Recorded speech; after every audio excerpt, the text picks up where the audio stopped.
शनिवार के दिन राहुल नाम का एक व्यक्ति अपने घर में मरा हुआ मिला। जब उसकी हत्या हुई तो उसकी पत्नी अंजलि अपने कमरे में सो रही थी। पुलिस इंस्पेक्टर अंजलि से पूछता है कि आपके घर में आपके साथ और कौन कौन रहता है। तो अंजलि कहती है कि मेरे घर में एक रसोइया, एक नौकरानी और एक नौकर रहता है। तो इंस्पेक्टर कहता है कि जब आपके पति का मर्डर हुआ उस वक्त आप सभी लोग क्या कर रहे थे। अंजलि कहती है कि मैं सो रही थी।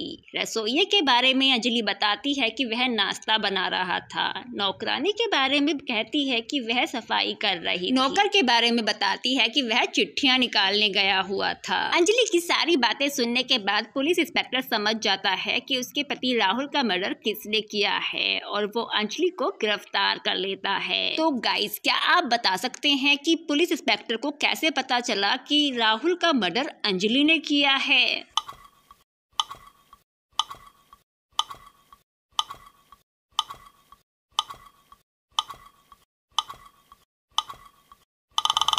तो गाइस, जैसा कि अंजलि ने पहले ही बताया कि जब राहुल का मर्डर हुआ तो वह सो रही थी, तो उसे कैसे मालूम हुआ कि कौन क्या कर रहा था? बस इसी बात से इंस्पेक्टर समझ गया कि राहुल का मर्डर उसकी पत्नी ने ही किया है। इस पिक्चर में इन तीनों लड़कियों को ध्यान से देखिए और बताइए कि इन तीनों लड़कियों में से कौन सी लड़की भूत है, ए नंबर वाली, बी नंबर वाली या फिर सी नंबर वाली।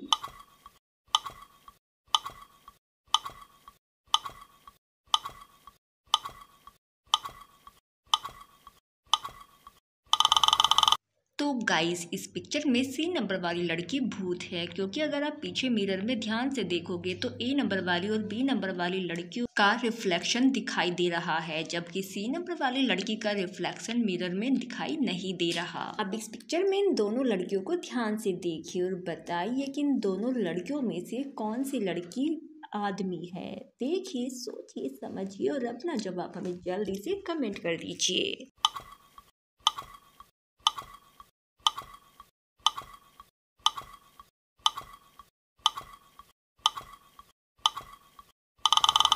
तो गाइस, मुझे आपके आंसर का तो नहीं पता, लेकिन मेरे विचार से ए नंबर वाली लड़की ही आदमी है, क्योंकि अगर आप ध्यान से देखोगे तो उसके पीछे सिगरेट पड़ी हुई है। अब इस पिक्चर में इन दोनों माओं को ध्यान से देखिए और बताइए कि इन दोनों माओं में से कौन सी माँ बेवकूफ है, ए नंबर वाली या फिर बी नंबर वाली।